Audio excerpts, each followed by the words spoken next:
দীর্ঘ ৬,৩১৪ দিনের প্রতীক্ষার অবসান। ১৭ বছর পর প্রিয় মাতৃভূমির মাটিতে পা রাখলেন বিএনপির ভারপ্রাপ্ত চেয়ারম্যান তারেক রহমান। বিমানবন্দরের ফটক থেকে বেরিয়ে জুতা খুলে মাটিতে পা রেখে মুক্ত বাতাসে নিঃশ্বাস নিয়েছেন তিনি।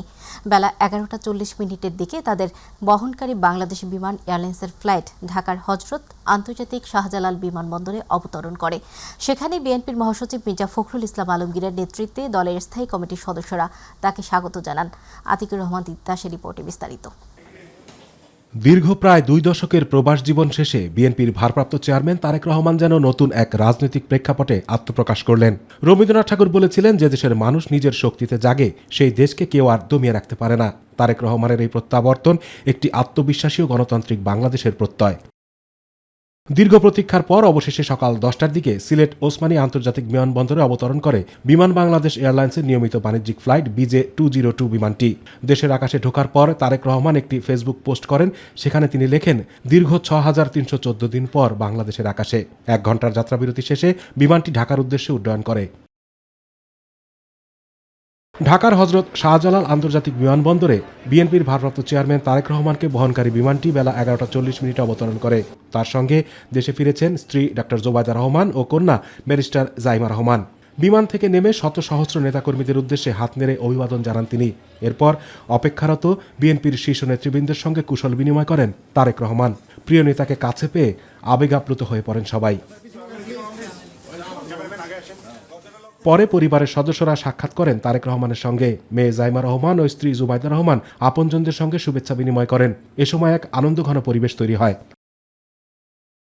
বিমানবন্দর থেকে বের হবার সময় অন্যরকম এক দৃশ্যের অবতারণা ঘটে। বিমানবন্দরের ফুলের বাগানে জুতা খুলে খালি পায়ে প্রবেশ করেন তারেক রহমান।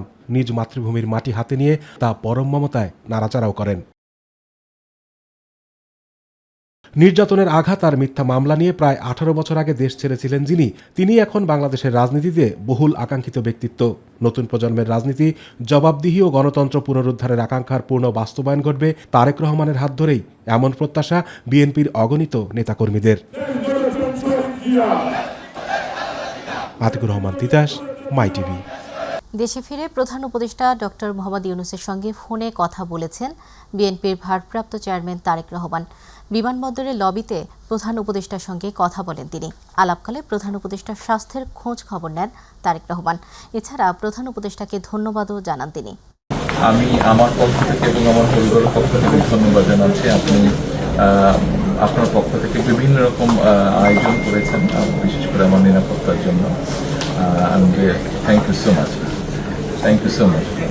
বিএনপির ভারপ্রাপ্ত চেয়ারম্যান তারেক রহমানের প্রত্যাবর্তনকে কেন্দ্র করে রাজধানী ঢাকাসহ সারা দেশে চলছে ব্যাপক উৎসাহ উদ্দীপনা।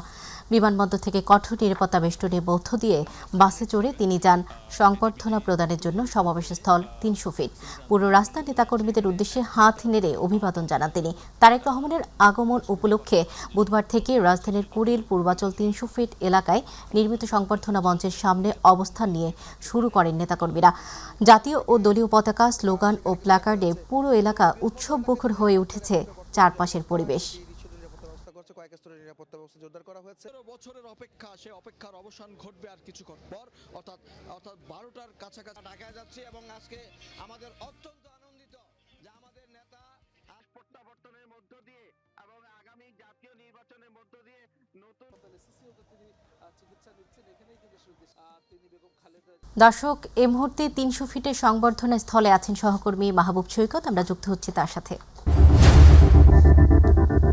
বিএনপির ভারপ্রাপ্ত চেয়ারম্যান তারেক রহমান তাকে অভিবাদন জানাতে হযরত শাহজালাল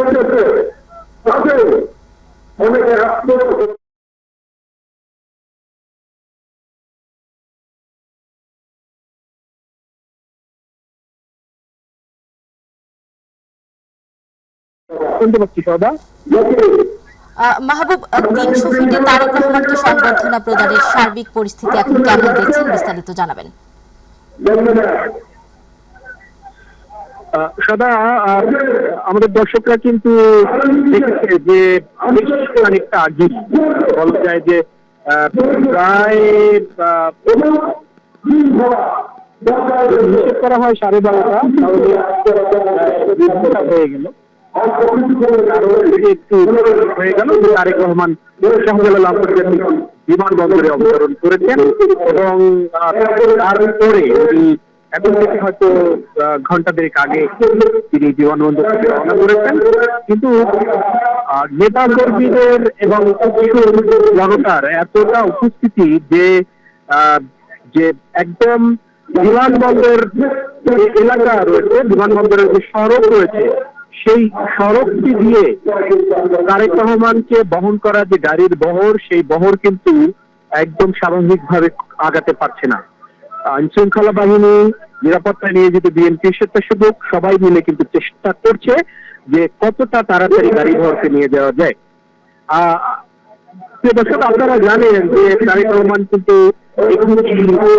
নিরাপত্তা জনিত কারণে হুক খোলা গাড়িতে না চড়ে একটি বাসে, সেটি নিরাপত্তার বেষ্টনীতে আবদ্ধ চড়েছেন এবং সেখানে বিএনপির স্থানীয় কমিটির সিনিয়র নেতারাও তার সাথে রয়েছেন।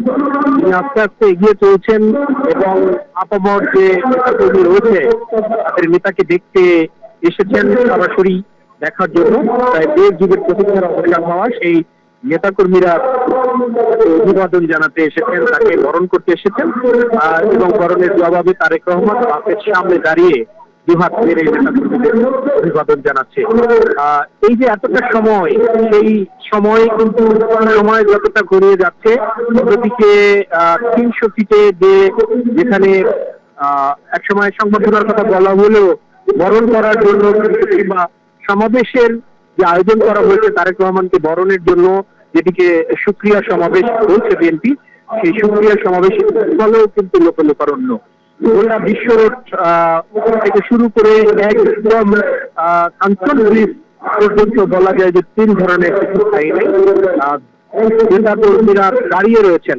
এখানে আইন শৃঙ্খলা বাহিনী ব্যাপক প্রস্তুতি রয়েছে, সেনাবাহিনীর কর্ডন, বিজিবির কর্ডন, পুলিশের বিভিন্ন বাহিনী সেগুলো রয়েছে। আমরা দেখেছি যে গতকাল থেকেই মূলত এই স্থানটিতে এসে গতকাল তীব্র শীত করেছে, তার মধ্যেই কিন্তু নেতা কর্মীরা সেই জায়গায় অবস্থান করছেন। সবকিছু মিলে হয়তো বা প্রথম প্রত্যাশা করা হয়েছিল 2:30টার দিকে হয়তো সমাবেশের স্থলে পৌঁছবেন, কিন্তু এখন ধরে নেওয়া হচ্ছে এটি হয়তো আরো 1 ঘন্টা কিংবা আরো বেশি সময় পার হতে পারে এই সমাবেশের স্থলে পৌঁছাতে। কারণ যত দূরে যায় তত দূরে এয়ারপোর্ট সড়কে কিন্তু নেতা কর্মীরা একটা সময় দুপাশে লাইন ধরে দাঁড়িয়েছে। যতটা এগিয়ে যাচ্ছে খিলখাতের পর থেকে ততটাই কিন্তু আসলে নেতা কর্মীরা আর দুপাশে দাঁড়িয়ে না, কারণ এতটাই বেশি উপস্থিতি যে মূল সড়ক ধরে যাচ্ছে। আর তারপর যদি 300 ফিট সড়ক, সেই 300 ফিট সড়কে পুরো রাস্তা, পুরো সড়ক যে এত প্রশস্ত সড়ক, কয়েক লেনের সড়ক, সেই সড়ক কিন্তু পুরোটা নেতা কর্মীদের একদম লোকারণ্য বলা যায়।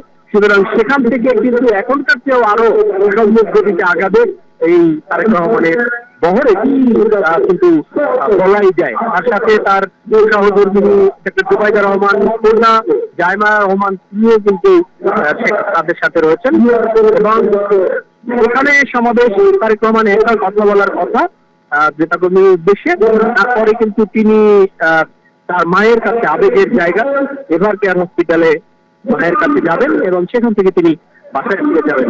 তো এখানে আসার পরেই তারেক রহমান পরবর্তী যে সংবাদগুলো রয়েছে তারেক রহমানের কোথায় কি অবস্থায় রয়েছেন পরবর্তীতে আমরা নিশ্চয়ই জানিয়ে দিব। আমরা আবার সব আপনার কাছে ফিরে যাব।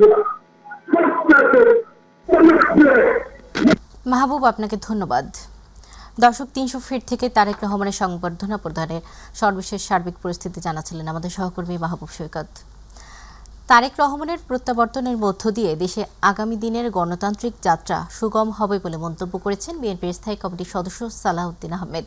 বিমানবন্দরে তিনি বলেন, অবরুদ্ধ গণতন্ত্র মুক্ত হয়েছে। যারা নির্বাচন বানচাল এবং গণতন্ত্র বাধাগ্রস্ত করার চেষ্টা করবে, ঐক্যবদ্ধভাবে তাদেরকে প্রতিহত করা হবে। ফ্যাসিবাদী শক্তি এবং তাদের দোসররা দেশে এবং বিদেশে সক্রিয়, তারা চেষ্টা করবে বাংলাদেশের গণতান্ত্রিক উত্তরণকে যেন কণ্ঠকাঠিন্য করতে পারে, বাধাগ্রস্ত করতে পারে, ভারতপক্ষের নির্বাচনকে বানচাল করতে পারে।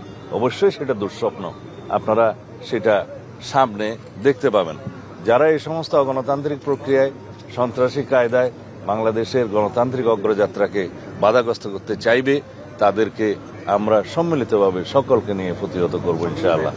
ঘৃণা নয়, ভালোবাসা। পাপীকে নয়, পাপকে ঘৃণা করো। আর এই মূল মন্ত্র সামনে রেখে বিশ্বের অন্যান্য দেশের মতো বাংলাদেশেও পালিত হচ্ছে খ্রিস্টান সম্প্রদায়ের সবচেয়ে বড় ধর্মীয় উৎসব শুভ বড়দিন। আর তাই যিশুর আলোকবর্তিকা সবার মাঝে ছড়িয়ে দিতে সবাইকে একযোগে কাজ করার আহ্বান জানিয়েছেন ধর্মযাজকরা।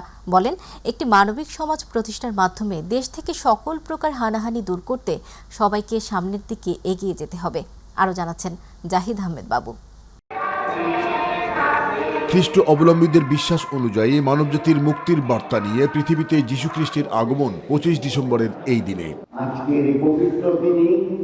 আর তাই বছর ঘুরে আবারও ফিরে এলো খ্রিস্টান অবলম্বীদের সবচেয়ে বড় ধর্মীয় উৎসব শুভ বড়দিন। তাই চারিদিকে বিরাজ করে সাজ রব।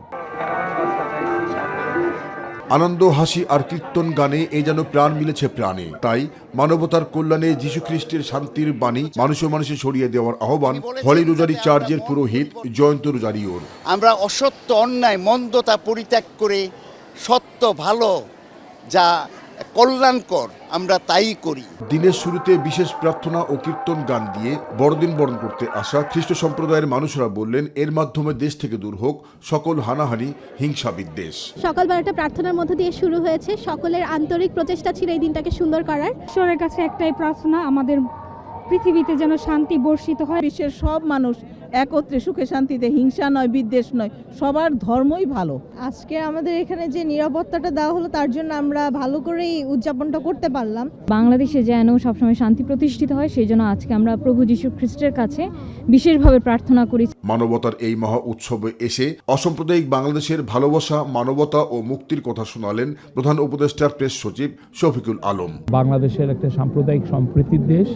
আমরা চাই যে সমস্ত সম্প্রদায়, সেটা ক্ষুদ্র হোক, বড় হোক, যে ধরনের হোক, সবাই যেন একদম নির্ভয়ে এবং সবচেয়ে আনন্দ চিত্তে যাতে পালন করতে পারেন। এ সময় বিএনপির ভারপ্রাপ্ত চেয়ারম্যান তারেক রহমানের স্বদেশ প্রত্যাবর্তন দেশের গণতন্ত্রের জন্য গুরুত্বপূর্ণ বলে মনে করেন তিনি।